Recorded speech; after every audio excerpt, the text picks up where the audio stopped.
Hello folks, and welcome to the OceanState Cuisine, where in today's video I'm going to be cooking a smoked pork shoulder. So this is basically going to be making or cooking a ham. You could also use cuts of meats like this and pulled pork sandwiches. The list goes on and on. This is a fantastic cut. So going over some of the ingredients that we see right here, of course we have the pork, and this is bone-in. The bone adds so much flavor while this is cooking. And then in the plastic bag in the front there, we have some brown sugar. Next to that, we have some rosemary leaves, and then some black pepper, some whole cloves. Then behind the whole cloves, we got some yellow mustard and a can of beer. A good stout beer is the best for today's recipe. So I'm using ice beer instead. And let me tell you, when I was baking this or roasting it, the kitchen smelled amazing. So let's start putting all this together. Okay, so the first thing, of course, is removing this from the package. Now, a lot of these come with quite a bit of juice in the package, and we want to reserve that and use it. Unfortunately, my ham came with hardly any juice whatsoever, because we're going to be making like a sauce to go with this ham. Or I should say to coat the ham with. So if you have some juice inside the package, add that to the sauce pot. And then next in goes a little bit of beer, but I'm only using about a quarter of the can at this moment. We're gonna save the rest for a little bit later. The beer with the seasoning, man, it just smells so good when this is cooking. And then next in goes the brown sugar. I'm using about 2 heaping teaspoons. And then next in goes some yellow mustard, and you can use spicy mustard here too if you wish. And I'm using about a teaspoon's worth. And then in goes some rosemary leaves, and a few sprinkles should do. Rosemary is excellent with pork. And then of course in goes some ground fresh black pepper. And I'm adding quite a bit of pepper to this. And then in goes the whole cloves. And I'm using maybe about a teaspoon's worth right here.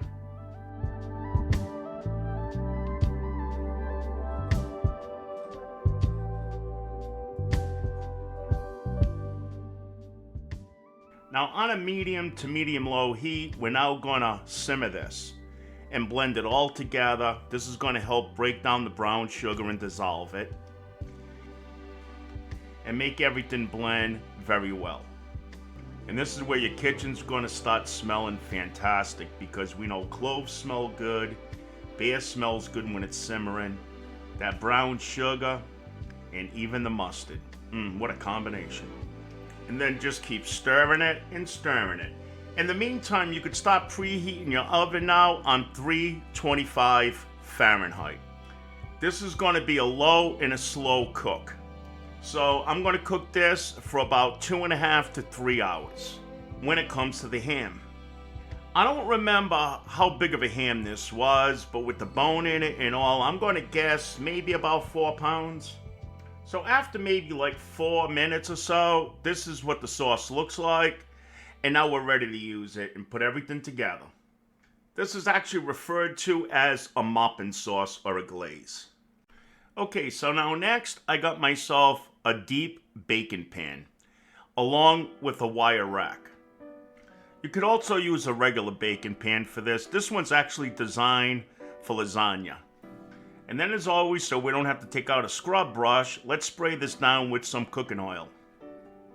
Ham usually doesn't make too much of a mess, especially the way I'm going to be making it today, because I'm going to be using a bath plus the mopping sauce. I decided to place the ham with the rind side down and the meat side up. The reason for this is because the top of the ham is going to get most of that glaze, or I should say the mopping sauce, which has all the flavors. It's tough for those flavors to penetrate the thick brine. And also the brine side up will also help as far as the fats, as far as basting the meat automatically. But this came out fantastic. So next, it's time to mop our sauce all over this ham. and then just spread it around with your cooking brush. And then I decided to just pour the rest of this all over the top of that ham.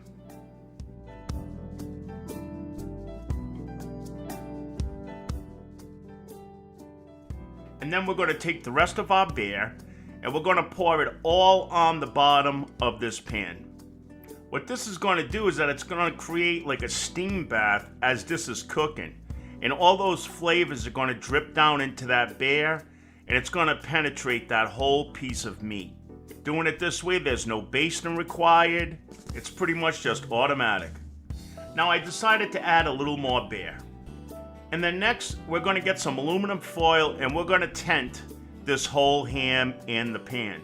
Now remember, our oven should be on 325 warming up right now, we're preheating.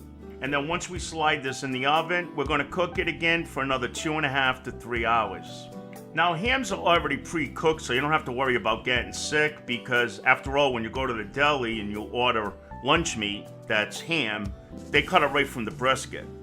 But for it to really taste good and things like that, you definitely want to cook it where it's still like about 160 internal by a meat thermometer. So again, I never took this out of the oven while it was cooking, uncovered it and basted it or anything like that. And then here it is all fully cooked now. Now ham is going to look a little on the dry side because it doesn't have as much fats to it as say beef does. But let me tell you, this ham came out juicy and wicked tender.